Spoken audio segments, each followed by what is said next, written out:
ଅମଲା ମାନେ କାର୍ଯ୍ୟରେ ଯୋଗ ଦେଲେଣି, ଯେଉଁମାନେ ମୋତେ ଭେଟିଥିଲେ ଏବଂ ସେମାନଙ୍କର ସମସ୍ୟା ବାବଦରେ ସରକାରଙ୍କର ଯେଉଁ ପଦକ୍ଷେପ ମାନେ ନିଆହେଇଛି ସେ ପଦକ୍ଷେପ ଶୁଣିଲା ପରେ ସେମାନେ ବର୍ତ୍ତମାନ କାର୍ଯ୍ୟରେ ଯୋଗ ଦେବା ଆରମ୍ଭ କରିଛନ୍ତି।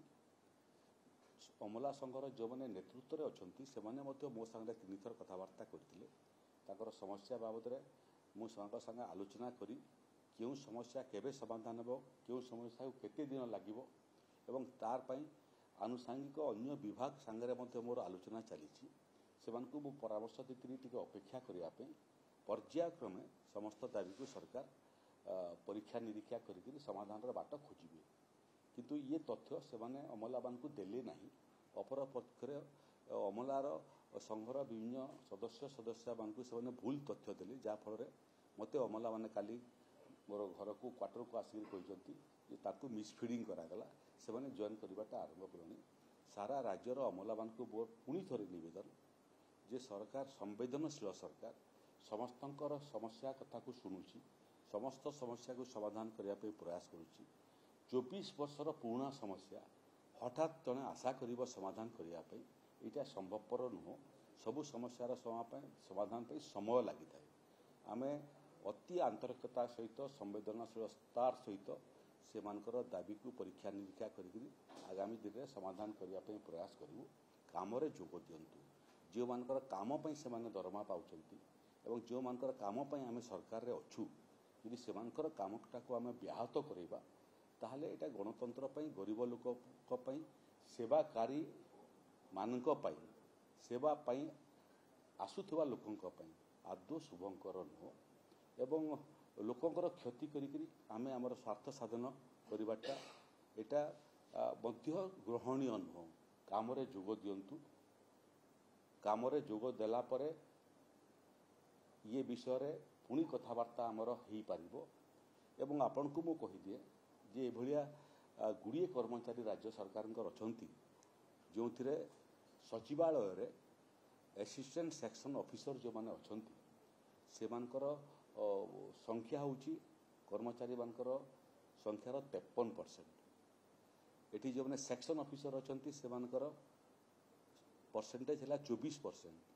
ଡେସ୍କ ଅଫିସର ଅଛନ୍ତି ସେମାନଙ୍କର ହେଲା 11%। Under secretary 8%, joint secretary 0.7%, additional secretary 0.27%। ଏମିତି ଏଇଟା ହାୟରାର୍କି। ଏମାନେ ସବୁ ଓପିଏସସି ପରୀକ୍ଷା ମାଧ୍ୟମରେ এই କାର୍ଯ୍ୟ କରିବାର ଦାୟିତ୍ୱ ପାଇଥାନ୍ତି। ଅପରପକ୍ଷରେ ସବଅର୍ଡିନେଟ୍ ଷ୍ଟାଫ୍ ସିଲେକ୍ସନ୍ କମିଟି ଯେଉଁଟା ରିକ୍ରୁଟମେଣ୍ଟ କରେ, ନିଯୁକ୍ତି କରେ, ସେଥିରେ ଜଏଣ୍ଟ ରେଭିନ୍ୟୁ ଆସିଷ୍ଟାଣ୍ଟ ଏମାନେ 48%। ତା ଉପରକୁ ସିନିୟରିଟି ପାଇଲା ପରେ ସେମାନଙ୍କର ହେଉଛି 27%। ଆସିଷ୍ଟାଣ୍ଟ ସେକ୍ସନ ଅଫିସର ତା ଉପରକୁ ସେମାନେ ହେଉଛନ୍ତି 13%। ସେକ୍ସନ ଅଫିସର ଯେଉଁମାନେ ଆସିଷ୍ଟାଣ୍ଟ ସେକ୍ସନ ଅଫିସରରୁ ପ୍ରମୋସନ୍ ପାଇବେ ସେମାନଙ୍କରଟା ହେଉଛି 10%। ଏଷ୍ଟାବ୍ଲିଶମେଣ୍ଟ ଅଫିସର ସେଟା ହେଉଛି ମାତ୍ର 1% ଏବଂ ସିନିୟର ଏଷ୍ଟାବ୍ଲିଶମେଣ୍ଟ ଅଫିସର ସେଟା ହେଉଛି 0.5%। ଏଇଟା ହେଉଛି ହାୟରାର୍କି। ତେଣୁ ଗୋଟିଏ ନିର୍ଦ୍ଦିଷ୍ଟ ଲେଭେଲର କର୍ମଚାରୀମାନଙ୍କର ସମସ୍ୟାର ସମାଧାନ କରିବା ପାଇଁ ହେଲେ ତା ତଳକୁ ଯେଉଁମାନେ ଅଛନ୍ତି ଏବଂ ତା ଉପରେ ଯେଉଁମାନେ ଅଛନ୍ତି ତାଙ୍କ ସାଙ୍ଗରେ ମଧ୍ୟ ପରାମର୍ଶ କରିବାର ଆବଶ୍ୟକତା ଅଛି। ଇନ୍ ଆଇସୋଲେସନ୍ ଏକ ନିର୍ଦ୍ଦିଷ୍ଟ ଲେଭେଲର କର୍ମଚାରୀମାନଙ୍କଟା ସମାଧାନ କଲାବେଳକୁ ଅସଙ୍ଗତି ତିଆରି ହେଉଛି ଅନ୍ୟ ସେହି ବିଭାଗର ଉପର ଏବଂ ତଳ ଲେଭେଲରେ ଥିବା କର୍ମଚାରୀମାନଙ୍କର। ସମସ୍ତଙ୍କ ସାଙ୍ଗେ କଥାବାର୍ତ୍ତା ଲାଗିକରି ସମସ୍ତଙ୍କର ଲେଭେଲକୁ ଆଖି ଆଗରେ ରଖିକରି ସମସ୍ୟାର ସମାଧାନ ହେଇଥାଏ। ନହେଲେ କ୍ୟାରମ୍ ବୋର୍ଡ ଭଳିଆ ଯେମିତି ଷ୍ଟ୍ରାଇକରରେ ଆମେ ଚଳିଲା ଖେଳି ଗୋଟିଏ ଗୋଟିରେ ବାଜେ କିନ୍ତୁ 10ଟା ଗୋଟି ପ୍ରଭାବିତ ହୋଇଥାଏ। ଏଇଟା ମଧ୍ୟ ଇନ୍ ଆଇସୋଲେସନ୍ କଲେ ପ୍ରାକ୍ଟିକାଲ ପ୍ରୋବ୍ଲେମ୍ ଆମେ ସାମ୍ନା କରୁଛୁ। କିନ୍ତୁ ଆମେ ନିର୍ଭର ପ୍ରତିଶ୍ରୁତି ଦେଉଛୁ ଯେ କାମରେ ଯୋଗ ଦିଅନ୍ତୁ, ଆମେ ସମ୍ବେଦନଶୀଳ ଅଛୁ, ଏକଦମ ନିଷ୍ଠାର ସହିତ ତାଙ୍କର ସମସ୍ୟା ସମାଧାନ କରିବା ପାଇଁ ସେ ଲେଭେଲ, ତଦୁର୍ଦ୍ଧ୍ୱ ଲେଭେଲ, ତା ତଳ ଲେଭେଲ ଇଏ ସମସ୍ତଙ୍କ ସାଙ୍ଗେ କଥା ଲାଗିବ, ସମସ୍ତଙ୍କ ପାଇଁ ନ୍ୟାୟ ବ୍ୟବସ୍ଥା ଆଗାମୀ ଦିନରେ ଆମେ କରିବୁ। ପୁଣି ଥରେ ମୋର ନିବେଦନ, ତୁରନ୍ତ କାର୍ଯ୍ୟରେ ଯୋଗ ଦିଅନ୍ତୁ। ସରକାର ଏବଂ ଲୋକଙ୍କ ଭିତରେ ସେବା ବିତରଣରେ ପ୍ରତିବନ୍ଧକ ହୁଅନ୍ତୁ ନାହିଁ।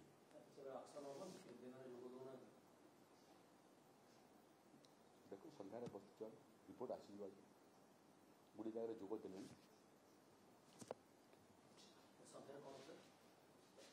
ସନ୍ଧ୍ୟାରେ ବସିବାର ସେ ଯେଉଁ ଜିଲ୍ଲାପାଳମାନେ ସବୁ ରିପୋର୍ଟ ପଠାଉଛନ୍ତି ସନ୍ଧ୍ୟା ପର୍ଯ୍ୟନ୍ତ ରିପୋର୍ଟର କମ୍ପାଇଲେସନ୍ କେଉଁଠି ଯୋଗ ଦେଇ କିଏ ଯୋଗ ଦେଇଛନ୍ତି ଆପଣଙ୍କର ସୁପରଭାଇଜରୀ ଷ୍ଟାଫ୍ ତ ଓଡ଼ିଶା ସାରା ଯୋଗ ଦେଇ ସାରିଲେଣି।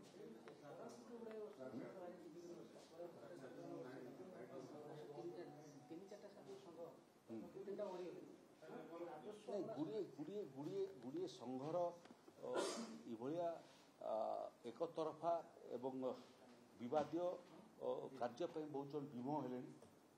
ତ ଯେଉଁମାନେ ଏ ଭଳିଆ ଆନ୍ଦୋଳନ କରିବା ପାଇଁ ପ୍ରେରିତ କରୁଛନ୍ତି ସେମାନେ ସଂଘ ପ୍ରତି ମଧ୍ୟ ଅବିଚାର କରୁଛନ୍ତି। ତେଣୁ ସଂଘ ରହିବା କଥା ଏବଂ ସଂଘର ସଭ୍ୟମାନଙ୍କର ଦାବି ଠିକ୍ ଜାଗାରେ ଠିକ୍ ସମୟରେ ଉପସ୍ଥାପନା କରିବା କଥା। ସେଥିରେ ନିଜର ରାଜନୈତିକ ଲକ୍ଷ୍ୟ ପ୍ରାପ୍ତି ପାଇଁ ପ୍ରଭାବିତ ହେଇକରି ଯଦି ଆମେ ଆମର ସଂଘର ଅନ୍ୟମାନଙ୍କୁ ପ୍ରଭାବିତ କରିବା ପାଇଁ ଚେଷ୍ଟା କରିବା, ପ୍ରେରିତ କରିବା ପାଇଁ ଚେଷ୍ଟା କରିବା, ତାହେଲେ ସେମାନଙ୍କର ମଧ୍ୟ ଆମେ ଅମଙ୍ଗଳ କରୁଛୁ, ସଂଘର ମଧ୍ୟ ଅମଙ୍ଗଳ।